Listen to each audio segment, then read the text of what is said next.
আছে লাগাম ছেঁড়া স্বপ্ন বুকের ভেতর, আছে বেপরোয়া বোতামবিহীন শাক, আছে হারিয়ে যাওয়ার নেশা নাকে মুখে,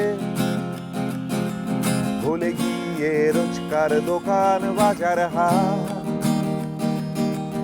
আছে রাস্তা একটা চলার, আছে অনেক কথা বলার, আছে পকেট কিন্তু পকেট ঘরের মা।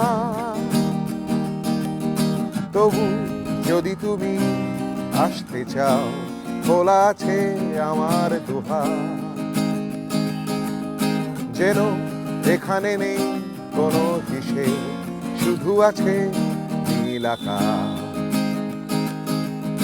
ভালো তুমি যদি বাসতে চাও, নিজেকে আজ নিজের মতো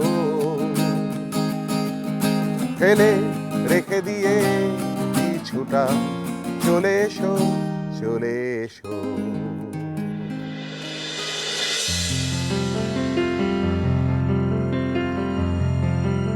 বিধানসভা নির্বাচন দরজায় কড়া নাড়ছে, কয়েক দফা ভোট হয়ে গেছে, আরো কয়েক দফা ভোট বাকি। এরই মাঝখানে আমি চলে এসেছি হাওড়ার মধ্য হাওড়ায় এবং মধ্য হাওড়ার নির্বাচন কেন্দ্রে, এবং শুনে নেব এখানকার সাধারণ মানুষ তারা কি বলছেন, তারা কি চাইছেন, তাদের কি প্রত্যাশা, এবং শুনে নেব ভোট প্রার্থীদের কথাও, তারা কি দিতে চলেছেন বা তারা কি দিয়েছেন। চলুন কথা বলে নিই।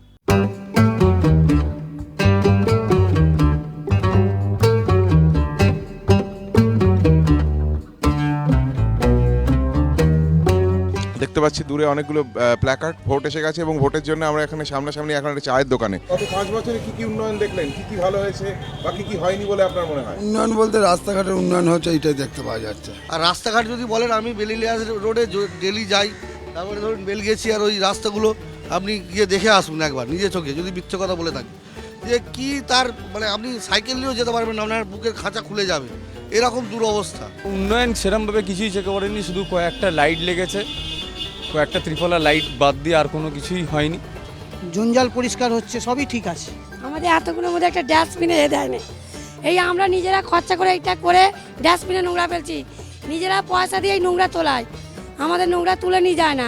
উন্নয়ন বলতে আমার মনে হয় আগে যা ছিল তার থেকে উন্নয়ন, মানে আমরা তো গৃহবধূ, আমাদের যেটুকু চাহিদা সেটুকু ফুলফিল করেছে, সেটা আমি বুঝতে পারি। রাস্তাঘাটের উন্নয়ন বা রাস্তাঘাটে লাইট বসানো, রাস্তা একেবারে সংস্কার, এটাকে উন্নয়ন না। উন্নয়ন করতে গেলে আরও 2 ফুট রাস্তা বাড়ানোর প্রয়োজন ছিল, আরও 4টে লেন যদি কোথাও 4টে হতো রাস্তা। গলি গলিতে যে রাস্তা হওয়া উচিত ছিল সেই রাস্তা কিন্তু সেরকম ডেভেলপমেন্ট হয়নি।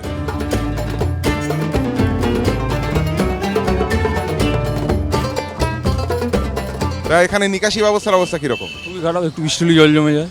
একটু বৃষ্টি হলে আসলেই ওই জায়গাটা বুঝতে পারবেন যে কি হারে জল যাবে, মানুষের মানে খুবই অসুবিধা হয় যাতায়াতের। হ্যাঁ, নিকাশির অবস্থা তো খুবই খারাপ, তো একটু বৃষ্টি হলেই জল জমে যাচ্ছে।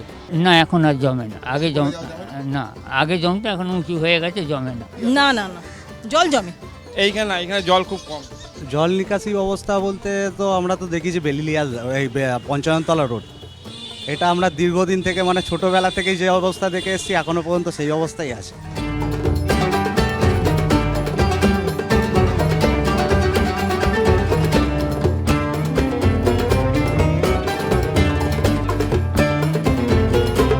এমএলএ ল্যাড বিধায়ক তহবিল থেকে প্রায় 3 কোটি টাকার উপর, এবং আমার দপ্তর থেকে কিছু কাজ করতে পারে, রাস্তাঘাট, আলো, জল, বাস স্ট্যান্ড বা সুলভ শৌচালয়, এই সমস্ত শৌচালয় এগুলো করা যায়, এগুলো আমরা করেছি সব জায়গায়। পশ্চিমবঙ্গ সরকারের বাজেট কত, একজন বিধায়ক কত টাকা পাচ্ছে, যদি কেউ মন্ত্রী হন সেই তার দপ্তরের বাজেট কত, সেই বাজেটে তিনি কত টাকা খরচা করেছেন, কী কাজে খরচা করেছেন, আর তার পাশে মধ্যহরায় বিধায়ক তহবিলে, এটা ঠিক মানে কমেন্সুরেট নয়, নট কমেন্সুরেট।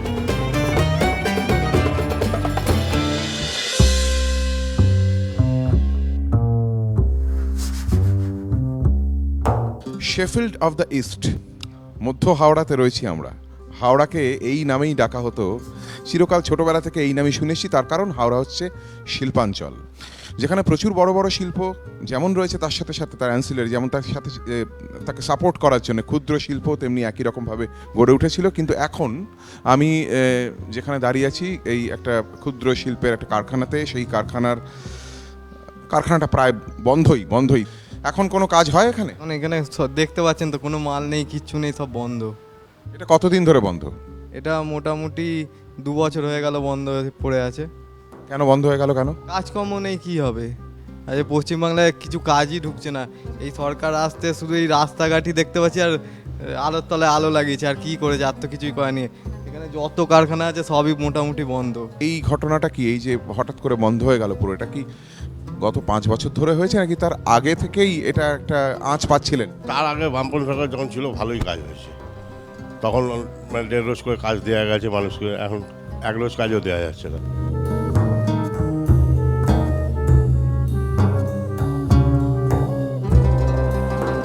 আমি আরেকটি মৃতপ্রায় কারণ এখানে আমি শুনেছি 10 দিনের মধ্যে একদিন কাজ হয়, তবুও স্টিল মৃতপ্রায় শেষ হয়ে গেছে প্রায়, এরকম একটা কারখানার সামনে বসে আছি। আর দীর্ঘদিন ধরে এরকম করে বসে আছি, কাজকর্ম হচ্ছে না, পেট চালানো যায়। একদিন হয়, হয়তো 10 দিন হয় না, এই রকম হচ্ছে। কি হবে তাতে? আজ থেকে প্রায় 6 মাস আগে ইলেকট্রিক সাপ্লাই একটা সার্ভে করেছিল, যাদের বিল 10,000 টাকা আসে তাদের কেন 500 টাকা আসে। এটা খুবই 500 টাকা আসছে, মানে ব্যাপক এরিয়া জুড়ে। এবং সেখানে দেখা গেল যে ওরা ভেবেছিল বিদ্যুৎ চুরি হচ্ছে, কিন্তু দেখা গেল বিদ্যুৎ চুরি হচ্ছে না, অ্যাকচুয়ালি কোনো কনজামশান হচ্ছে না, কাজ নেই। এখানে ছোটো ছোটো অ্যান্সিলারি ইন্ডাস্ট্রি তো চলে, এইসব তাদের এদের জন্যই বলে, কিন্তু কোনো বড় ইন্ডাস্ট্রি না থাকলে অ্যান্সিলারি ইন্ডাস্ট্রিগুলো চলে না। আর দেখলো ওই টোটো কিনে টোটো ভাড়া নিয়ে চালাচ্ছে, নয় দেশে আর দেশ থেকেও আর লোক আসছে না, কিছুই আসছে না। মানে বেকারের সংখ্যা প্রচুর।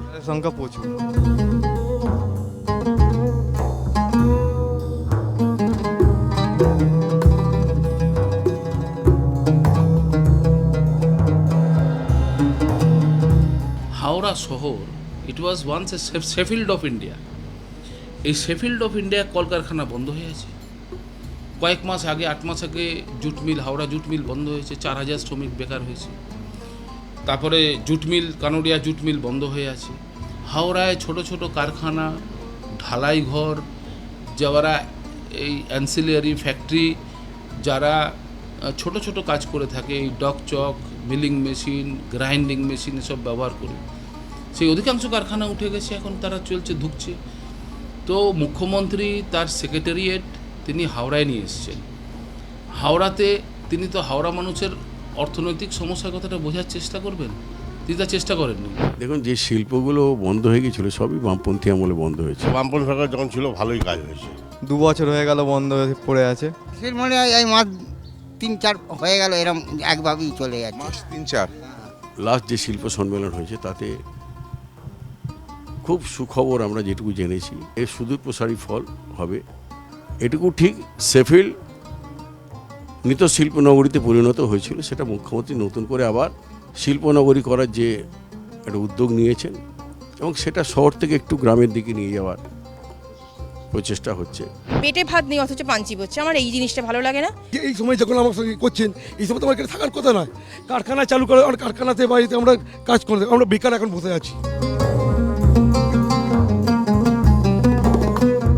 মধ্য হাওড়া ভ্রমণ আমার চলছে এবং চলবে। অনেকের সাথে কথা বললাম, আরও বেশ কয়েকজনের সাথে কথা বলবো। তো চলুন টোটো করে একটু ঘোরা যাক, আসুন আমার সাথে। চলো চলো ভাই।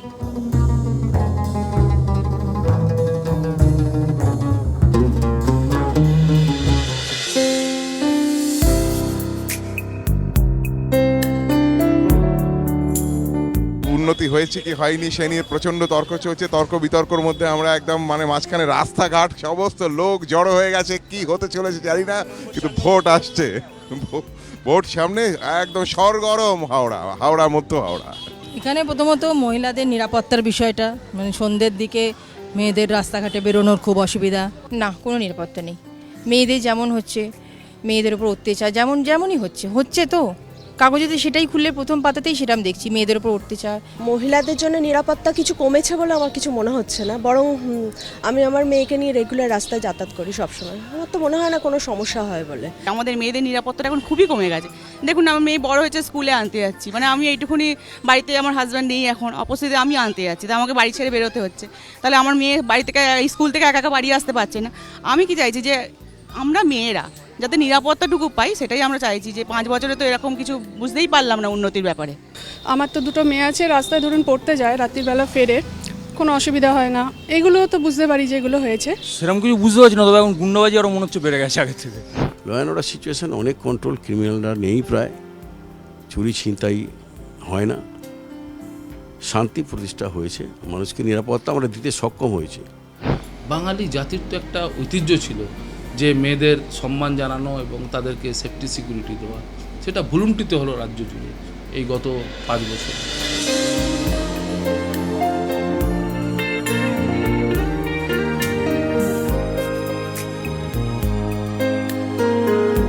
মধ্য হাওড়ার সফর আমার শেষ। শুনলাম অনেক কথা, সাধারণ মানুষের কথা, তাদের প্রত্যাশার কথা, তাদের অভাব অভিযোগের কথা, কথা বললাম ভোট প্রার্থীদের সঙ্গেও। এখন শুধুই অপেক্ষা, অপেক্ষা সেই সমস্ত সাধারণ মানুষদের প্রত্যাশা পূরণ হয় কিনা সেটা দেখবার। আপনারা চোখ রাখুন এবিপি আনন্দে। আমার সময় শেষ, গঙ্গা পাড়ি দেব, চললাম বাড়ির পথে।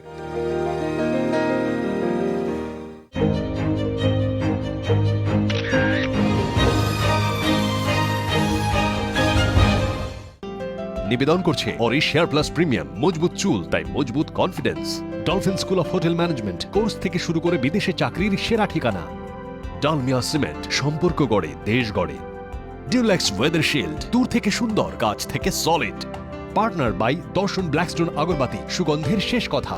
বিবেকানন্দ হসপিটাল দুর্গাপুর, আমরা জানি জীবনের মূল্য। সানরাইজ মশলা, স্বাদ জমাটি মশলা খাঁটি। লয়েড এয়ার কন্ডিশনার্স, যা দেয় খুশির গ্যারান্টি। এবং ব্রেইন পার্টনার দ্য টেলিগ্রাফ।